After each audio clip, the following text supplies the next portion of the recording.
Halo guys, assalamualaikum warahmatullahi wabarakatuh. Jumpa lagi dengan saya Bang Indra Enista Channel. Video kali ini kita akan lanjut ya guys ya. Video kali ini saya mau bahas tentang cara menggunakan API WhatsApp untuk mengirim notifikasi secara otomatis. Nah, nanti program yang saya pakai tetap masih program ini guys ya, masih program kasir sederhana. Di situ nanti flow-nya nanti bakal saya buat ketika penjualan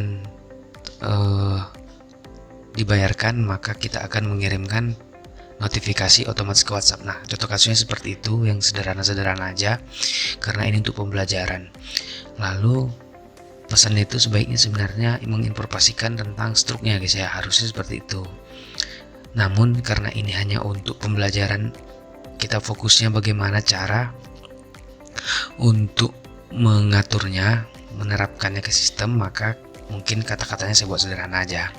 Oke, di sini ada penjelasan sedikit buat yang teman-teman yang belum paham ya. Maksud dari WhatsApp API ini adalah gimana caranya kita mengirimkan pesan ke nomor WhatsApp seseorang atau pelanggan kita atau siapapun yang dalam konsep sistem kita, mengirimkannya secara otomatis melalui sebuah perlakuan di program di sistem. Jadi kita tidak perlu menekan tombol kirim di WhatsApp, kita bisa ngirimnya secara otomatis. Tidak juga harus sebagai daftar kontak kita. Itu kelebihan WhatsApp dibandingkan Telegram ya teman-teman. Lalu sini saya mau jelaskan sedikit tentang WhatsApp ini. WhatsApp yang kita gunakan nanti adalah WhatsApp unofficial ya. Artinya ini WhatsApp tidak resmi. WhatsApp tidak mengeluarkan API program PHP secara apa ya? Secara berbayar, secara gratis gitu. Ada mungkin berbayar, cuma pengkodeannya masih mahal ya. Mendaftarkannya juga harus resmi, mungkin seperti itu, saya kurang tahu. Koreksi kalau salah. Yang pastinya di sini WhatsApp-nya itu unofficial, di mana itu sudah sudah tidak resmi, artinya tidak resmi, dan kita memanfaatkan program yang telah dibuat oleh orang lain gitu.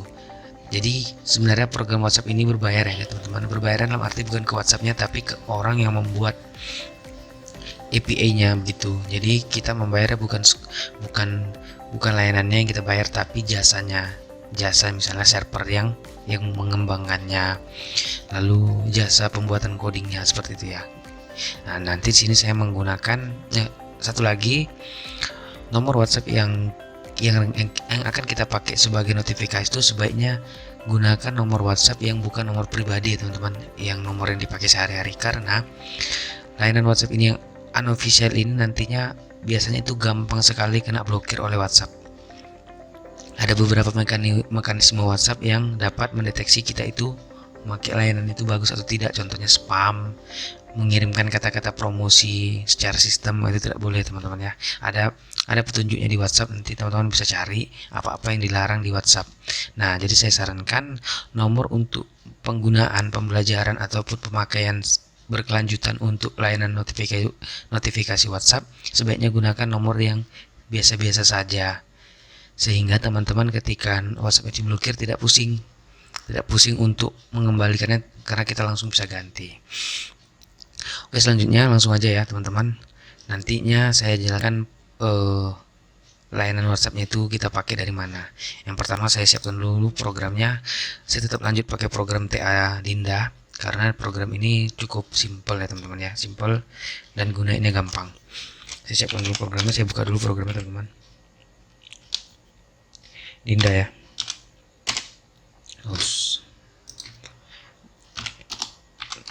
Dinda, saya buka dulu database teman-teman.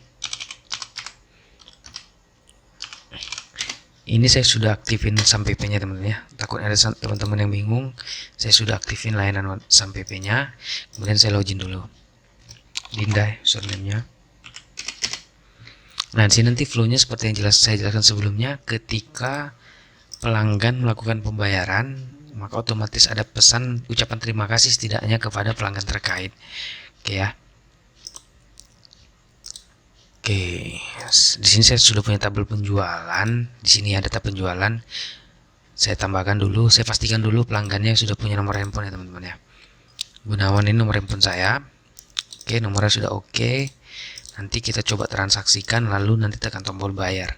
Oke, selanjutnya saya jelaskan tentang layanannya. Itu saya pakai dari WhatsApp WH Center namanya teman-teman ya. WH Center, whcenter.com ya. Nah, di sini layanannya whcenter.com.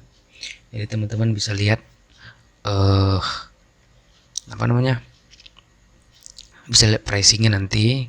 Karena teman-teman sini harus order dulu kalau mau gunain layanannya. Nanti teman-teman bisa ulik sendiri harganya berapa, pakai layanan yang berapa. Ini saya pastikan saya sudah punya, jadi saya tinggal login aja teman-teman ya. Di sini saya sudah punya layanannya, sudah saya pakai. Lalu saya benar-benar akan buat tutorialnya langsung dari dokumentasi teman-teman ya. Oke, seperti ini dokumentasinya. Oke, dokumentasi saya tutup. Dokumentasi. Oke, yang pertama saya buka dulu programnya teman-teman ya. Saya buka dulu API-nya. Ini seperti ini API-nya teman-teman ya. Pastikan teman-teman ketika buka dokumentasinya bahasanya diganti ya teman-teman. Kalau belum menuju ke PHP, pilih yang PHP CWRL. Kita pakai layanan PHP CWRL teman-teman ya. Oke, selanjutnya saya buka coding dulu program Dinda ya. Program Dinda. Oke, saya lihat sistemnya. Penjualan itu adalah di page penjualan. Berarti saya masuk ke folder page penjualan, script penjualan.php. Kemudian saya coba transaksi dulu teman-teman ya. Boleh kosong, pelanggannya Indra Gunawan, tanggal disebut sembarangan, simpan. Saya inputkan itemnya 1, kemudian 2. Oke, 2 cukup, saya selesaikan. Nah, flow-nya itu ketika saya tekan tombol bayar, logout ya.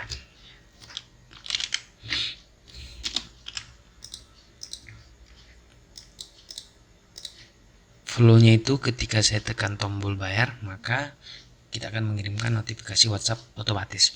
Oke, selanjutnya saya kopikan aja langsung codingnya teman-teman ya. Coding untuk API-nya. Send message via post ya. Oke, ini dia API-nya teman-teman. Kita pakai CWRL ya. Kita kopikan, kita buka. Pertama saya siapkan dulu sebuah file. Harusnya saya siapin sebuah file untuk menyimpan fungsi, tapi saya sudah simpan di file koneksi karena fungsi-fungsi yang ada saya siapkan situ. Jadi kemungkinan saya buat di sini aja ya. Saya tambahkan satu fungsi baru, namanya kirim WA. Oke, kirim WA ini nama fungsi yang saya buat sendiri. Teman-teman bebas mau ganti namanya apapun. Saya tambahkan 2 parameter. Yang pertama nomor handphone, yang kedua pesan. Ya, maksud parameter sini saya anggap kita yang pemula ini sudah sama-sama paham ya teman-teman ya. Karena saya bikin function ini function prosedural ya. Lalu saya kopikan ininya ya, langsung saya copy di dokumentasi, saya masukkan kemari. Saya rapikan dulu sedikit PHP. Oke, kemudian saya tidak perlu memprint responnya, mungkin saya cukup return aja kalau butuh ya. Biasanya respon ini nanti kita bisa lihat dia itu gagal atau sukses ya teman-teman ya. Cobanya saya return aja, mungkin tidak saya pakai. Yang pertama kita pastikan dulu parameter kita arahkan kemana. Nomor handphone ini sudah pasti ke variabel ini ya teman-teman ya. Langsung pesannya juga langsung. Sini kita beranggapan bahwa pesan itu kita kirim pesan yang standar-standar aja, yang tidak perlu kita regex ya teman-teman, yang tidak perlu kita validasi atau segala macam. Ini benar-benar sederhana, kita cuma benar-benar cara nerapinnya aja gitu. Kalau teman-teman mau kembangin, mau di regex, mau di validasi isi pesannya, tidak boleh panjang sekian, tidak segala macam, itu terserah teman-teman ya. Kemudian device ID ini perlu saya siapkan di dashboard ya teman-teman. Jadi saya punya device di sini karena saya pakai layanan beberapa. nanti teman-teman tinggal tambahkan di tombol add multi device, lalu ketik namanya, lalu ketik nomor handphone yang dikirim sebagai notifikasi, tambahkan. Lalu nanti teman-teman akan lihat di sini statusnya belum connect. Nanti ada tombol untuk mengkonekkan ya teman-teman ya. Di sini ada tombol scan QR. Nah, seperti konsep WhatsApp ya teman-teman ya, scan QR. Nah, ini kebetulan sudah connect, saya tinggal kopikan device ID. Saya pakai punya saya aja. Saya kopikan ke device ID ini teman-teman. Nah, oke. Oh, sorry. Salah teman-teman. Nomor handphone pesan. Selanjutnya, kirim WA ini fungsinya saya jalankan saya tekan tombol bayar, maka saya pergi ke fungsi bayar ya. Ke fungsi bayar itu adalah bayaran ya teman-teman. Harusnya di sini ya teman-teman ya. Saya cek dulu. Ketika tekan tombol bayar, oke ya, ada form ya keluar. Saya cek di sini ya, apakah Anda ingin melunaskan transaksi ini, sama ya codingnya, berarti ini dia. Perginya ke bayar ya teman-teman ya. Perginya ke bayar ke sini. Oke, saya validasi dulu jika update tabel penjualannya selesai ataupun true. Oke, saya kirim WA sini teman-teman. Saya kirim WA sini. Yang pertama saya pastikan dulu parameternya, nomor HP dan pesan. Oke, mudah-mudahan bagi teman-teman yang belum begitu mengerti tentang function, melihat video ini mudah-mudahan jadi paham ya penerapan function seperti apa. Kemudian pesan di sini teman-teman, pesan saya siapkan di atasnya ya, karena saya kirimkan parameter pesan ke fungsi ya. Nah, terima kasih telah berbelanja. Mungkin pesannya seperti itu aja. Teman-teman bisa kembangin sendiri. Berbelanja ya. Oke. Cukup simpel seperti ini. Yang pertama saya pastikan dulu cara mendapatkan nomor handphone ya teman-teman. Saya punya tabel penjualan. Saya cek tabel penjualan apakah terkoneksi dengan tabel pelanggan.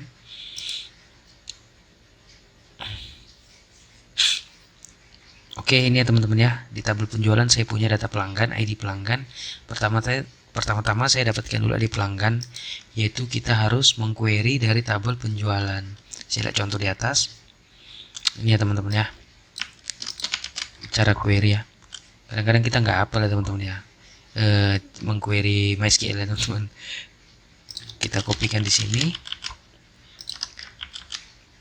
Saya buatkan variabel berbeda ya, misalnya trx. Kemudian query trx, tabel penjualan detail saya hapus, jadikan ID penjualan, tidak perlu order ya, karena kita mendapatkan satu nilai spesifik nilainya ya, pakai key ya, ID ya. Kemudian saya ambil fetch array-nya mungkin dari sini sebagai contoh ya teman-teman ya, data trx supaya pembeda aja teman-teman, tidak ada yang aneh-aneh. Oke, pertama saya pastikan dulu saya menangkap, oh ini tidak perlu banyak, tidak perlu bintang ya teman-teman, saya hanya butuh ID pelanggan. Oke, saya pastikan dulu scriptnya jalan ya, dengan cara di print error teman-teman ya, di exitkan. Oke, saya print error.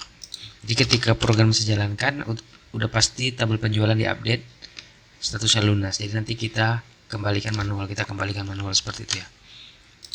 Oke, saya jalankan programnya dulu. Ini ya. Oke, dapat ya teman-teman ya, ID pelanggan terbaca. Oke, sudah normal. Saya kopikan lagi untuk dapatkan nomor handphonenya. Sebenarnya di codingan yang lain 211 ini bisa aja kita langsung query pakai join dan segala macam. Ini hanya pembelajaran teman-teman ya. Jadi ini scale M, saya pembeda ya. Ini query M.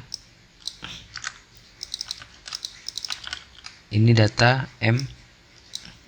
Oke, saya ambil field pelanggan, saya ambil nomor handphone. Berarti saya pergi ke tabel pelanggan, kemudian ke nomor handphone HP pelanggan ya teman-teman ya. Baru tabel pelanggan teman-teman, jangan lupa tabel pelanggan. ID pelanggan saya dapat dari ini, data TRX. ID pelanggan. Oke, saya pastikan sekali lagi teman-teman, saya print R lagi apakah ada nomor handphone pelanggan sudah benar-benar ketangkep. Jadi ketika ngoding teman-teman, jika coding panjang, kalau ragu semua di mana errornya, sebaiknya teman-teman melakukan debugging itu seperti itu teman-teman. Line per line di print, tampil di browser, dicobakan ke MySQL pakai script, pakai ketikan gitu. Itu cara sederhananya teman-teman ya. Oke, saya update dulu tabel penjualan. Saya kembalikan tidak lunas ya baru. Saya refresh. Oke, coba lagi teman-teman ya, pastikan ya. Oke, nomor handphone udah ketemu. Oke, sudah pasti nih nomor handphone udah dapat. Saya masukkan, berarti saya ganti variabel ya teman-teman ya. Saya ganti variabel jadi nomor handphone, nomor HP gini. Atau kalau memang teman-teman masih pakai nomor handphone, tentunya variabel nomor handphone harus diisi teman-teman ya dengan string data M HP pelanggan, seperti itu teman-teman ya. Oke, saya boleh ini result return ya teman-teman ya, bisa saya print R nanti supaya lihat scriptnya itu jalan atau tidak teman-teman ya, seperti ini. Oke, kita cek dulu layanan WhatsAppnya apakah sudah masih normal connect ya. Connect ya teman-teman ya. Saya kopikan yang ini tadi device ID-nya. Oke, kita coba ya teman-teman ya. Bismillahirrahmanirrahim. Sebelum itu saya update dulu statusnya. Kembalikan ke baru. Oke, kembalikan ke baru ya teman-teman ya. Oke, sudah bisa kita lihat ininya teman-teman ya. Resultnya itu message send. Saya nggak bisa lihat hasilnya, nanti saya screenshotkan atau saya fotokan, saya sematkan di video ya teman-teman ya. Nah, seperti itulah script untuk mengkoneksikan WhatsApp teman-teman. Tidak ada yang pusing, kita siapkan saja function supaya kita bisa gampang nulis coding itu kemana-mana gitu, tidak nuliskan semua CURL-nya ini teman-teman. Kita hanya nuliskan fungsi kirim WA, nomor handphone, parameter, dan pesannya apa. Nah, seperti itu teman-teman. Ini adalah coding sederhananya, tidak ada yang rumit.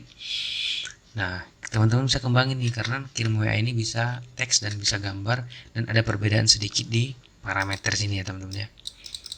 Ada perbedaan sedikit karena kalau mengirim file atau gambar itu ada satu variabel lagi yang wajib diisi, yaitu filenya apa gitu teman-teman, dan parameternya ada teks atau gambar seperti itu. Oke, mungkin sampai sini dulu videonya teman-teman. Nanti saya sematkan hasil kiriman WA-nya, dan beginilah simpelnya. Untuk ini ditutup aja, dimatikan saja teman-teman ya.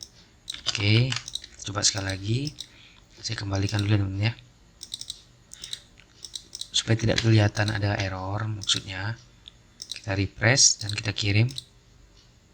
Oke, lunas dan otomatis WA terkirim teman-teman. Oke, mungkin itu dulu video untuk kali ini. Jika ada yang ingin teman-teman bertanya, jangan sungkan-sungkan untuk bertanya di komentar, insya Allah akan saya balas. Jangan lupa dibantu subscribe-nya, like-nya teman-teman. Terima kasih. Assalamualaikum warahmatullahi wabarakatuh.